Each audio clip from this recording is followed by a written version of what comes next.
Hey there, Tara Boston-Kimber here, founder and clinical director of the Counseling Hub and practicing counselor slash therapist in the state of Missouri. All right, today's video is going to just be, hopefully it's actually quick, and I want to touch base on how to incorporate new habits into your already existing life.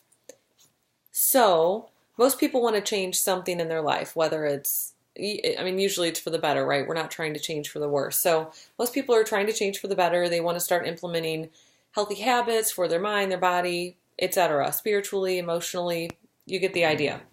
So there are three things in particular that I'm not going to say you need to put into place in your life in order to sustain a new habit, but I will say they can greatly enhance can't think of the word. You have a greater likelihood of keeping this habit in place. That's a good way of saying it. So the more you do these things, the greater likelihood that this habit that you want to make a normal part of your life actually sticks. Again, three things. First thing is that if you have something you want to do, one of the easiest ways, something new. So I'm just going to say meditation because that's a really easy example. So let's say you want to start meditating in your life. One of the easiest ways to make that part of your routine is to literally tack it onto something that you're already doing on a daily basis. So I'm assuming that most of us brush our teeth every day. Or most of us at some point have put on shoes. Or most of us go pee. That's one that definitely everybody does. We can't not have some sort of bodily waste. So let's say you wake up in the morning and you go to the bathroom, then the very next thing you have on your list is meditate. Or maybe it's you want to tack it on to, and I recommend people meditate in the morning, so let's just assume that's it. But same thing for night. So maybe it's every night you eat dinner at the same time and then you do the dishes. Cool, like right after you do the dishes, maybe that's the time you sit down and meditate. Literally pair it up with one other thing that you do on a daily basis to make it part of your routine. It's super simple, right? You tack it on to something that already exists, something that you already do on a consistent basis. So that's number one. So tacking it on to a daily habit. The second thing you can do is write down your rationale for wanting to make this a habit. So this is to kind of revisit, because most of us start with a habit or start with something, a change like meditation, if we're going with that same example, and then we kind of lose sight of it. It's like we want to do it, we do it, we're really excited, and then we're kind of like, don't care, whatever, and then we just let it go. If we know our intention for doing something, we're more likely to stick with it. So even on the days you don't necessarily want to, for example, when I meditate, I feel really good. I'm better able to focus. I feel better about myself. I get along better with my children, spouse, partners, coworkers, family, whatever. I get along better with people in my life that are important to me or that I have to get along with, for example, coworkers.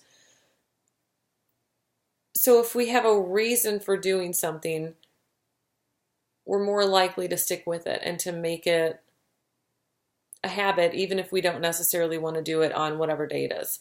So that's the second point. So the first one is to tack it onto something you're already doing. Literally just make it part of your, I say morning, but make it part of your routine, whatever the thing is that you want to do. The second is to write down your rationale for doing it. Write down your intention. What are you wanting to get out of it? What's the purpose of engaging in this new behavior? Literally, find out your why. The third thing that you can do, and this is, it kind of ties back in with point number two, but do it even whenever you don't feel like doing it. So if you know your reasoning or your rationale for wanting to do it in the first place, it'll be easier to do this.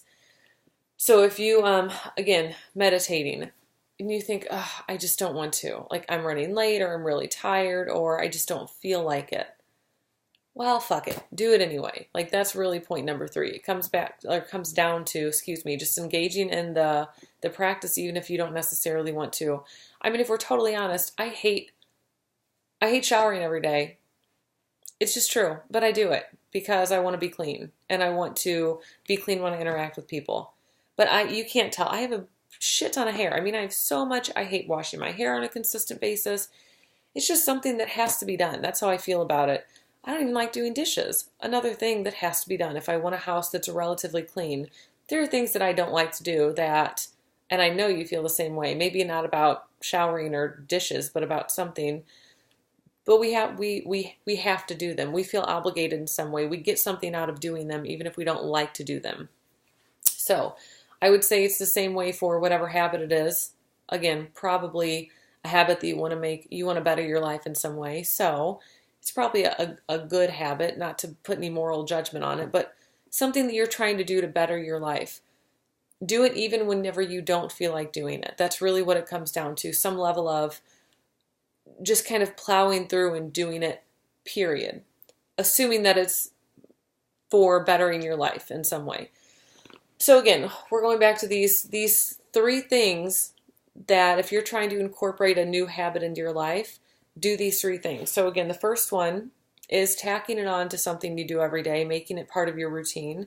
The second one is figuring out your rationale or reason for doing the behavior, whatever it might be. What's your motivation to do it, period. The third one is to do the behavior even whenever you don't feel like doing it. That's the hardest one. And again, I usually give people about 2 weeks before that kind of creeps in where they're like, I don't really want to do this thing. That's okay. You don't have to want to do it. Do it anyway. And you'll get past that lull in your desire, so to speak. Whew. Okay, I think that's it. There was one other thing that I wanted to say and I can't. Oh, I know. So Michael Beckwith is the Reverend Michael Beckwith, I should say. He is the director and founder of the Agape Spiritual Center in Los Angeles. And he has this term that I like to use with clients, with people in general, that's called bliscipline. And he says these are things that enhance our lives in some way. And they lead us to bliss, for example, and they require discipline, which means doing something on a consistent basis, even if you don't necessarily want to. So I like that word. Take it. Use it for yourself. Bliscipline, right? What bliscipline do you want to engage in? That's all for me for today. So questions, comments, feedback, etc., leave it below. Subscribe to the channel for more videos of the like. And if you feel so inclined, you may reach out directly. You can reach me at Tara, T-A-R-A, at thecounselinghub.com. Have a fantastic day, and I'll see you next time. Bye.